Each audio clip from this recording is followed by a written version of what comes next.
La voix des alumni. MBS. Comment donner du sens à sa vie professionnelle ? Quel chemin prendre ? C'est quoi réussir sa carrière ? Ces questions, d'autres alumni se les sont posées avant toi.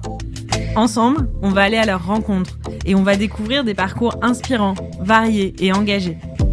Moi, c'est Marine Avril, alumni 2019 et cofondatrice de Studio Moya, l'agence de communication audio spécialisée dans le podcast. Bienvenue dans la voix des alumni MBS. Le rendez-vous pour te connecter, t'inspirer et te motiver à oser dans ta vie professionnelle. Bonne écoute. La voix des alumni. MBS. Aujourd'hui, dans la voix des alumni, je reçois Alexis Papon, diplômé du PGE 2020 et actuellement directeur RSE du groupe Elior. Bonjour Alexis et merci d'être avec nous aujourd'hui. Est-ce que dans un premier temps, je peux te laisser revenir sur les grandes lignes de ton parcours de avant Montpellier jusqu'à aujourd'hui ? Avec plaisir. Donc moi j'ai démarré, je suis originaire de Saint-Étienne, de Roanne plus exactement pour ceux qui connaîtront. Et donc j'ai fait un parcours classique, j'ai fait un bac S, suite à quoi j'ai fait une classe prépa dans ce domaine et ensuite j'ai intégré donc Montpellier Business School. Ok. Et donc du coup tu rentres à Montpellier et après comment tu crées ton parcours à partir de là ? Alors donc je rentre à Montpellier. Dieu merci, je suis passé entre les gouttes du Covid pour la raison pour laquelle je suis rentré prioritairement mon année à l'étranger. Donc première année tronc commun à Montpellier. La vie étudiante, on va pas rentrer dans le détail, mais effectivement, on découvre aussi ça. Surtout après 2 ans de classe prépa. Exactement, surtout après 2 ans de classe prépa. J'ai connu ça aussi. On se fait aussi une bande de potes fidèles avec qui on se retrouve aujourd'hui encore et franchement, ça sert aussi à ça. On parle souvent de réseau, mais c'est un peu dans le vide, dans le vent, le terme réseau, je trouve. En tout cas, c'est pas que professionnel et c'est aussi l'épanouissement personnel finalement. Et puis, je savais déjà en rentrant à l'école que je voulais aller dans un pays hispanophone. Okay. Et tout ça m'a amené vers le Mexique. Ok. Pourquoi un pays hispanophone ? Il y avait une raison particulière ? Franchement, pas du tout. Je m'appelle Papon, donc vous comprendrez que c'est pas Don Diego de la Vega qui se cache en moi, a priori. Aucune origine, apparemment, ni quoi que ce soit, mais c'est une culture qui m'a toujours attiré. J'avais très vite, d'ailleurs, switché en LV1 espagnol. Okay. La culture espagnole et tout ce que j'en ai appris durant mes années d'études, ça m'a toujours attiré. Et donc, je suis parti au Mexique et ce qui me plaisait notamment, il y avait une partie des cours qu'on pouvait choisir et d'être aussi dans une université où on était assez peu finalement. On était 4 de Montpellier. Donc vraiment plus d'immersion. Ouais. Exactement. Et d'ailleurs, on habitait dans une maison on était une quinzaine avec 10 Mexicains, donc on a vraiment vécu la vie en mode local à fond pendant 1 an, et ça, c'était vraiment chouette. Ok. Et donc, est-ce que ça a joué un rôle après sur le reste de ton parcours, ce passage au Mexique, ou ça a été juste une super année d'échange et après un retour à une vie plus classique ? Alors, ça a été effectivement une super année d'échange, mais pas que. Donc le pays m'a plu. Ce qui m'a plu aussi, c'est effectivement l'ouverture qu'ils avaient. Et finalement, cette formule qui m'a permis de choisir un certain nombre de cours, ça m'a permis notamment de commencer à orienter, à avoir quelques cours sur... Je mettais pas forcément ça dans la RSE à ce moment-là, mais il y a des cours sur l'entrepreneuriat social, sur effectivement l'économie circulaire, sur l'environnement, etc. Donc toucher un petit peu du bout du doigt ces différentes matières d'un point de vue théorique. Et j'ai commencé à capter en fait que j'avais cette appétence pour ces sujets-là à ce moment-là. Et ensuite, ça m'a amené... quand je suis revenu en France, donc ensuite j'ai fait une césure en fait. Donc j'ai fait une année de césure avec 2 fois 6 mois de stage. Un premier stage chez Fondafip, qui est un centre de recherche en finances publiques. Donc rien à voir, tu vas me dire. Mais du coup, c'était une opportunité. C'était aussi un monde intéressant, ce côté... l'administration, le monde public. Ça m'intéressait aussi de voir ça. Et puis ensuite, j'ai pu retrouver la RSE, puisque je suis allé chez BPI France. Okay. Où là, j'ai fait 6 mois de stage, l'intitulé très pompeux, trop pompeux, analyse stratégique RSE. Alors, on croit bien qu'à ce moment-là, j'étais loin d'être analyste de grand-chose, mais disons que tout est dans le titre. L'idée, c'était d'apporter une analyse pour fournir à terme, contribuer à une étude qui allait donner des clés de compréhension de la RSE aux dirigeants de PME, ETI. En gros, c'était ça en substance. Et après ça, il y a une autre... comme quoi le chemin est long. Il y a un autre pan que j'ai voulu explorer, c'est le conseil. Et donc là, j'ai fait un apprentissage, donc une année chez TSC, qui appartient au groupe Sitel. Et donc ici, j'étais consultant en expérience client digitale. Okay. Donc concrètement, c'était écriture de persona, faire tout le parcours utilisateur de telle ou telle application, etc., etc. Et là, ce que j'ai appris et qui me sert beaucoup, beaucoup, beaucoup aujourd'hui dans mon métier, c'est la rigueur du consultant, savoir organiser ses idées, etc., etc. Mais donc, on finit cet apprentissage et on se dit, bon, maintenant, il faut sauter dans le grand bain, la vie active. Et donc, qu'est-ce qu'on va pouvoir faire ? Donc, fort de ça, je savais que dans la théorie, j'aimais la RSE et ce que j'en avais connu notamment au Mexique. J'aimais donc le côté rigueur du consultant, travailler sur des sujets stratégiques, etc. Et d'ailleurs, j'ai continué à prendre cette spécialisation en M2 à Montpellier, spécialisation métier du conseil, donc qui a renforcé cet aspect-là et qui m'a beaucoup plu. Mais j'avais un petit manque, ce qui manquait du coup, c'était de pouvoir conjuguer les deux finalement. Et comment est-ce que j'arrive à travailler sur des sujets RSE avec cette hauteur de vue stratégique ? Et du coup, c'est en ayant cette réflexion-là, où j'ai pas poursuivi chez TSC, on m'a proposé un poste, mais j'ai très vite su que du coup, je voulais orienter dans cette dimension RSE. Mais au début, c'était un peu flou. Est-ce que je veux faire du conseil ? Est-ce que je veux aller dans tel ou tel secteur, etc. Et donc, je reviens à la toute base, je rembobine. Je viens de Roanne, pas très loin du Charolais. J'ai un grand-père qui était éleveur charolais, éleveur bovin. J'ai un père qui est inséminateur bovin, donc qui fait naître des petits veaux tous les jours. Ça aura son importance plus tard. Et donc, naturellement, je me suis dit, tiens, cette théorie, cette dimension stratégique, autour de la RSE, etc., j'aimerais beaucoup l'appliquer au sujet de l'alimentation, en fait. Okay. Et c'est comme ça que je me suis tourné plutôt vers ce sujet et que je me suis retrouvé chez Elior. Et là, c'est vraiment un concours de circonstances, on va dire, opportunité d'avoir un contact avec le directeur général d'Elior de l'époque. Il se trouve que lui, au moment où je l'interroge, je dis voilà, j'aimerais ça, je sais pas si ça existe chez vous, mais j'aimerais faire ça. Et bien, il se trouve qu'il avait dans un coin de sa tête de créer un poste pour ça. Okay. Donc, il voulait créer un poste de responsable RSE sur les branches marché, enseignement et santé. Donc, à ce stade, il faut peut-être que j'explique un peu ce qui est Elior, parce que tout le monde connaît pas. Donc, Elior, c'est la restauration collective. Donc, littéralement, c'est nourrir dans les écoles, dans les EHPAD, dans les entreprises, etc. Et donc, moi, j'étais en charge de ce métier-là et de la RSE dans le métier sur l'enseignement et le médico-social. Donc, quand tu parles d'enseignement et de médico-social, c'est littéralement la cantine des scolaire. Cantines, du coup, en école ou à l'hôpital médico-social ou... Alors, médico-social, c'est plutôt les EHPAD ou les structures, les foyers de handicap, etc. Et effectivement, le scolaire, c'est de la maternelle à l'enseignement supérieur. La restauration, voilà, sur tous ces étapes-là. Donc, en charge de ça. Et là, littéralement, j'ai pu joindre les deux bouts, c'est-à-dire le milieu dans lequel j'ai été éduqué, avec lequel j'ai un affect particulier, donc l'alimentation, etc. Cette visée stratégique que j'ai connue, qui m'a plu dans le conseil. Et du coup, mettre en pratique aussi la théorie RSE que j'ai pu voir au Mexique. Donc, c'est vraiment je suis pas rentré à Montpellier Business School, je suis pas rentré en prépa et encore moins avant avec l'idée de faire ça, mais c'est vraiment une construction au fur et à mesure des étapes que m'a donné l'opportunité d'avoir l'école notamment et les rencontres que j'ai pu faire du coup sur tout le parcours. Ok. Et donc tu rentres chez Elior justement pour aligner un peu tout ça et te dire je mets la RSE au cœur de ça, sur ce poste qui est en création de responsable RSE sur la partie enseignement et médico-social. Médico-social, tout à fait. Médico-social. Et suite à ça, tu passes 2 ans plus tard directeur RSE au sein d'Elior, seulement 3 ans après avoir été diplômé de MBS. Comment ça se passe, une ascension si rapide? C'est quoi un peu le secret derrière ça?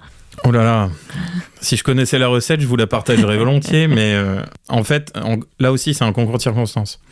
Je suis rentré sur une création de poste comme responsable RSE parce que c'est un sujet qui devenait prédominant pour les consommateurs, pour les clients, pour nos collaborateurs. Enfin, je trahis aucun secret quand je dis ça.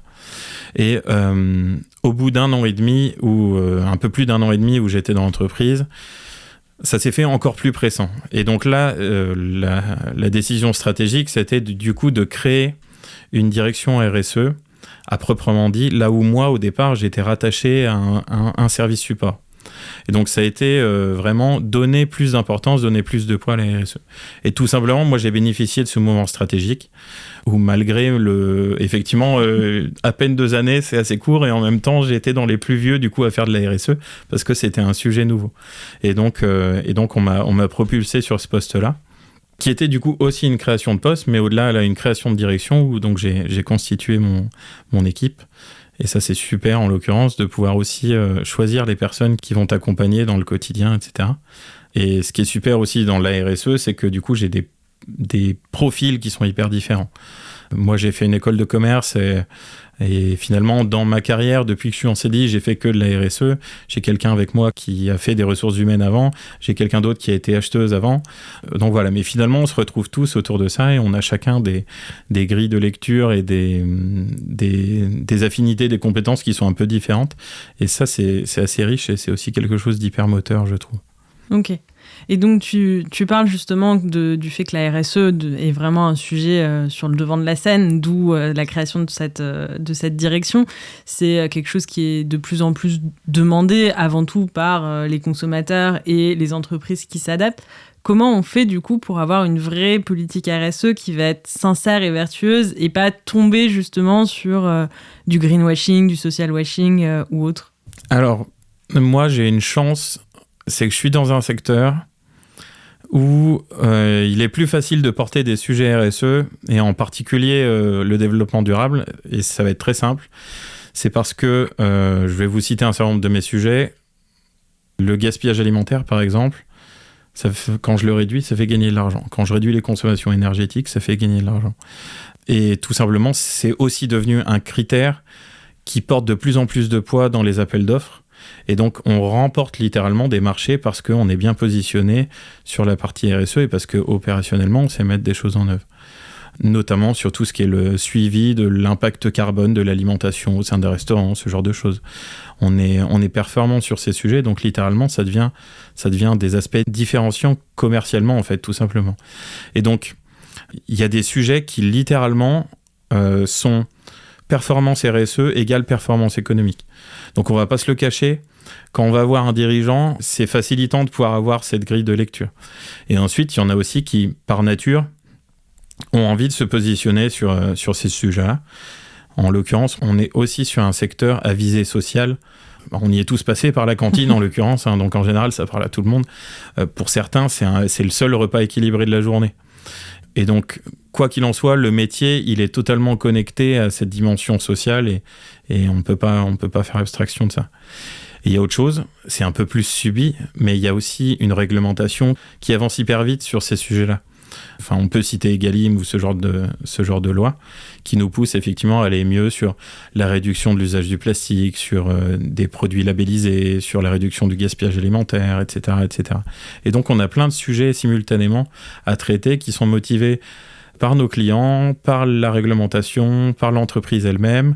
Enfin voilà, on nage là-dedans et on a vraiment la preuve que c'est ensemble qu'on arrive à avancer sur les différentes questions. Ce que tu dis, c'est hyper pertinent, le avancer ensemble, parce que justement, pour avoir une vraie stratégie RSE, il faut réussir à mobiliser tout le monde et tous les pans d'une entreprise. C'est pas quelque chose qui se fait dans son coin, sinon ça marche pas. Comment ça se passe, notamment, vu que tu arrives sur une création de postes autour de la RSE chez Elior, comment tu arrives à faire comprendre à tous les collaborateurs que c'est important, qu'il faut s'y mettre et à engager tout le monde ? Alors là, je vais revenir à ce que j'ai dit tout à l'heure. Mon père fait naître des petits veaux charolais. Dans mon métier, à savoir un restaurant, donc dans une cantine, quelle qu'elle soit, d'entreprise, scolaire, etc., les 3/4 de son empreinte carbone, c'est ce qu'on met dans l'assiette. Et dans ces 3/4, tu me vois venir, la viande et en particulier le bœuf portent un poids considérable. Pourquoi je dis ça ? C'est tout simplement parce que, notamment, quand je vais venir avec cette information-là, je vais heurter pas mal de personnes. Or, le fait est qu'on répond à des appels d'offres. Donc, il faut que je fasse comprendre à mes collaborateurs les tenants et les aboutissants, donc notamment ces informations-là, mais aussi et surtout à mes clients, parce que c'est eux qui rédigent le cahier des charges. Donc si mon client il me rédige un cahier des charges qui consiste à me dire mon objectif c'est de réduire l'empreinte carbone et pour y arriver je veux faire ça, mais qui s'attaque jamais au cœur du sujet, derrière on avance dans le vide, quoi. Donc finalement le première des choses, et c'est le plus dur, c'est d'aller apporter cette connaissance-là au client et de vraiment avoir cette posture et cette position d'être entendu comme un expert de l'activité sur laquelle on est. Et pour sensibiliser les clients, il n'y a pas 1000 solutions, faut aller les voir. Et il faut aller les voir à d'autres moments que dans une posture commerciale. C'est-à-dire, on développe pas mal le fait de faire des rencontres clients autour d'une thématique. Et encore une fois, à des moments où il n'y a pas d'histoire de négociation, de contrat, de trucs, etc. Mais vraiment, purement, on va s'acculturer ensemble sur les sujets qu'on partage, en fait. C'est vraiment un but éducatif. Complètement. Mais parce qu'on heurte, alors particulièrement sur l'alimentation, puisqu'on y passe tous plusieurs fois par jour, on heurte les sensibilités quand on évoque certaines choses. Par exemple, on a certains clients qui ont, pour illustrer la chose, on a certains clients qui pensent que en consommant uniquement local, ils vont réduire drastiquement l'empreinte carbone de leur restauration. Alors c'est bien, mais c'est pas suffisant. Sur la plupart des produits alimentaires, le transport, c'est moins de 10% de l'impact. Okay. Donc par exemple, mon bœuf, son seul problème, c'est d'être un bœuf. Alors ça veut pas dire qu'on dit qu'on doit totalement supprimer le bœuf ou la viande, mais c'est expliquer qu'en en mangeant moins, on va pouvoir vous mettre de la viande de meilleure qualité, etc., etc. Enfin, c'est basique, hein, c'est le discours flexitarien, on le connaît tous. Mais c'est parfois pas évident à entendre. Et donc c'est surtout sur la consommation de viande que vous essayez de jouer le plus, ou c'est quoi vos principaux enjeux un peu? Alors, nos principaux enjeux, on a toujours le pied environnemental, le pied social. Le pied social, évidemment, c'est autour de l'inclusion, de la diversité, etc. Et ça, comment ça se matérialise ? Ça se matérialise de manière très simple, c'est qu'on collabore beaucoup avec des ESAT notamment, okay. Et ça peut être à tous les niveaux. On fait aussi du mécénat de compétences, c'est-à-dire qu'on forme des personnes éloignées de l'emploi sur des métiers de cuisinants ou de plongeurs, etc. Ensuite, il y a aussi tout ce qui est développement de compétences, donc si on repère des talents, on les fait évoluer. On a des moyens mis en place pour justement identifier ces talents-là et aussi les sonder leur envie. Parce que on prend souvent cet exemple-là, mais on a des personnes qui sont à la plonge et qui nous l'ont jamais dit, mais qui rêvent d'être pâtissiers. En fait, rien de plus simple que de les former à la pâtisserie et ils deviennent pâtissiers, on les change de site, etc. Ensuite, effectivement, forcément, tout cet aspect inclusion. Et j'ai envie de dire, on travaille aussi de plus en plus avec l'amont. C'est-à-dire, nécessairement, on achète des produits alimentaires. Et c'est aussi, autant que faire se peut, en local, on a des ESAT qui sont des légumeries, en fait, qui préparent, on va dire, qui épluchent, coupent, qui font les premières préparations des légumes qu'on peut acheter. ESAT, moi, ça me parle, mais peut-être que tu peux juste réexpliquer. Je ne sais pas si tout le monde qui nous écoute saura... ESAT, en 2 mots, c'est une structure associative qui emploie des personnes en situation de handicap pour différents métiers. Et en l'occurrence, nous, les métiers qu'on adresse le plus sont ceux qui sont du coup sur les productions alimentaires, et donc la préparation de fruits et légumes notamment. Et en fait, on va s'approvisionner auprès d'eux directement. Et ce qui est sympa pour l'aspect social, mais aussi parce que pour l'aspect économique. Littéralement, ils sont compétitifs économiquement, et c'est des petites structures qui sont hyper agiles en fonction de nos besoins. Donc, typiquement, on travaille avec les saisons. Eux, ils vont être en capacité souvent aussi de s'accoler avec notre calendrier des saisons pour nous fournir les bons produits au bon moment, etc. Donc ça, c'est sur l'aspect social. Donc, évidemment, plein d'autres choses, mais c'est nos sujets prioritaires. Et sur l'aspect environnemental, on a 2 gros sujets qui nous préoccupent et qui préoccupent nos clients, et le réglementaire aussi, puisque ça marche en triangle, cette affaire-là. C'est l'ancrage territorial et la décarbonation. Décarbonation de l'assiette, j'en ai un peu parlé, donc ça passe effectivement par traiter les sujets qui sont prioritaires dans notre bilan carbone, et notamment ce qu'on met dans l'assiette. Donc c'est la consommation de viande dont tu parlais. Voilà, la consommation de viande, ça me fait mal de le dire, désolé papa.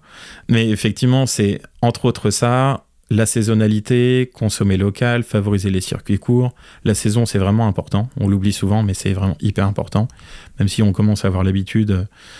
Enfin, on commence pas du tout, mais on a l'habitude de trouver des tomates toute l'année dans les supermarchés, et même parfois au marché, c'est là où le bas blesse. Nécessairement, et ça fait partie de la pédagogie qu'on a, c'est l'été, ok, pour ma tomate, je peux l'avoir locale, je peux l'avoir label en plein champ, etc. Par contre, l'hiver, elle vient bien de quelque part. Donc, si je favorise le local, j'aurai une tomate au mois de décembre, mais elle aurait poussé sous serre chauffée. Donc, en plus de pas être bonne, niveau environnement, c'est pas le top. Sinon, autre option, du coup, je vais pas en local, je vais la chercher au Maroc ou en Espagne. Donc, elle aura fait plus de transport. Certes, elle aura peut-être poussé en plein champ parce que les conditions s'y prêtent, mais elle aura fait du transport. Et option 3, et forcément c'est une évidence pour tout le monde, mais dans les faits, c'est pas toujours facile à faire accepter. Je m'en passe, en fait, je mange autre chose à ce moment-là. Et on évite les tomates mozza en entrée au repas de Noël. C'est du vécu. Donc ça, c'est un aspect, c'est tout l'aspect décarbonation. Et là-dessus, il y a des enjeux de formation qui sont colossaux. Et notamment parce que, moi, je viens avec ces idées-là, mais derrière, on a des cuisiniers. Et les cuisiniers, quand ils ont été au CFA, ils ont été jugés comment cuire le magret. Donc, ils ont été jugés bons ou mauvais cuisiniers si le magret était bien rosé, la peau bien croustillante, etc. Mais par contre, ils ont été moins jugés ou ils ont moins appris à cuisiner des repas végétariens ou avec moins de protéines animales, etc. Même sur des cuisiniers jeunes qui viennent de se former, ou est-ce que ça change un peu Alors, le fait est qu'on a créé notre CFA il y a peu, là, donc on verra comment ça fonctionne, mais on a créé notre CFA parce que non, en fait, on rencontrait pas forcément ce public-là, et on avait du mal à faire changer, du coup, entre guillemets, les programmes scolaires du CFA, du cuisinier, quoi. Et donc, dans les cuisiniers qu'on a, à savoir aussi que souvent, c'est une deuxième partie de carrière. On a beaucoup de cuisiniers qui n'ont pas forcément commencé par la restauration collective, qui ont commencé dans la restauration commerciale, par exemple. On a même des chefs qui viennent de maisons étoilées. Hein. Et qui switchent pour une vie de famille plus... Et au moment où ils ont un enfant, en général, ils se disent, les 18 heures par jour, et donc ils s'orientent peut-être plus vers la restauration d'entreprise ou en scolaire, par exemple, pour avoir 5 jours par semaine, etc. Et c'est à ce moment-là où ils nous rejoignent souvent. Ok. On va arriver à la fin de cet entretien. Alexis, pour finir, j'ai juste 2 petites questions à te poser encore. Déjà, est-ce que dans ton parcours, tu dirais que tu as eu un mentor ou un ou des mentors qui t'ont inspiré pour tout au long de ce parcours ? Waouh, c'est une vraie belle question. Forcément des, parce que voilà, encore une fois, c'est une construction. Je dirais que partout où je me suis rendu compte, j'ai évoqué un peu les jalons, je dirais que mon premier mentor, du coup, c'est ma famille, c'est mon père sur cet aspect alimentation qui m'a amené cette brique-là. Ensuite, j'ai eu d'excellents professeurs aussi, et notamment ceux qui m'ont donné cette envie d'aller plus loin dans la théorie RSE. Et mon tuteur d'apprentissage, en l'occurrence, lui, m'a été extrêmement bénéfique.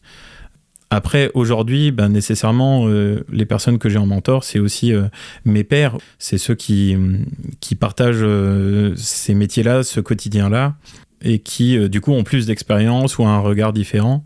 Et forcément, on apprend aussi beaucoup d'eux. Ok, très bien. Et Est-ce que tu aurais un conseil qu'on t'a donné dans ta carrière qui t'a marqué et que tu aurais envie de partager à ton tour avec les alumni MBS ? C'est pas vraiment un conseil qu'on m'a donné directement, mais que j'ai retenu d'une intervention. C'était cette notion d'alignement. Nécessairement, quand on tombe dans la RSE, comme j'y suis tombé et comme je m'y plais, c'est qu'on trouve cet alignement. Cet alignement, finalement, le professionnel, c'est que le prolongement du personnel. Et enfin voilà, mon parcours, comme je l'explique, je crois que c'est clair, hein, c'est totalement ce prolongement-là. Et donc, pour moi, littéralement, c'est trouver cet alignement-là entre... On parle beaucoup de valeurs, mais c'est réel, en fait. Entre ces valeurs, entre ce qu'on est et entre ce qu'on fait, le sens qu'on trouve à ce qu'on fait. Et ça, c'est hyper important. Alors, je suis d'un naturel plutôt optimiste, ce qui est aidant dans ces thématiques-là, parce que forcément, si on prend comme une chape de plomb tout ce qu'on nous dit sur la transition climatique, etc., c'est un peu plus difficile de... Ça peut être un peu plombant, effectivement. Voilà, ça peut être un peu plombant. Mais si on regarde ça à son échelle personnelle, à l'échelle de son entreprise, etc., et je pense que ça peut se trouver dans tous les métiers, qu'on a le sentiment d'apporter sa pierre à l'édifice de ce qu'on a envie de construire et qu'on est aligné avec ça, c'est vraiment important parce que du coup, ça donne du sens à tout ce qu'on fait. Et lorsqu'on a le sentiment de plus apprendre ou de s'être désaxé de cet alignement, c'est alors qu'il est peut-être temps de se réorienter, de changer d'entreprise, de secteur, que sais-je. Mais en tout cas, pour moi, ça c'est vraiment fondamental et chaque jour, j'essaye de rester du coup dans cette ligne-là. Et j'ai la chance de pas trop lutter pour y rester puisque je me sens à ma place. Ouais, c'est beau de voir un tel alignement. Si on a des personnes qui ont du mal à trouver justement quel alignement, quel sens, est-ce que tu aurais un conseil à leur donner pour trouver un peu leur voie ? Faut explorer en fait. Enfin, encore une fois, moi c'est une affaire d'opportunité. Il y avait 1001 chemins possibles et celui-ci, il s'est écrit un peu par lui-même. Il faut aussi s'écouter. Parce que prendre le temps, s'écouter, parce que des fois, on peut aller à des endroits par mimétisme ou parce que c'est prestigieux ou autre. Mais voilà, le prestige, c'est aussi de pouvoir se sentir à sa place et d'être fier de ce qu'on réalise. Donc, faut prendre le temps. Tout va vite dans le monde dans lequel on vit, mais je pense qu'il faut prendre le temps et prendre un peu le recul sur les expériences qu'on vit. C'est bateau, mais tirer le positif de chaque chose. Voilà. Tout ne m'a pas plu, mais je dirais que ce qui m'a plu ou pas m'a amené là où je suis aujourd'hui. C'est un bon conseil, plein d'optimisme pour terminer cet épisode. Merci beaucoup, Alexis. Merci beaucoup.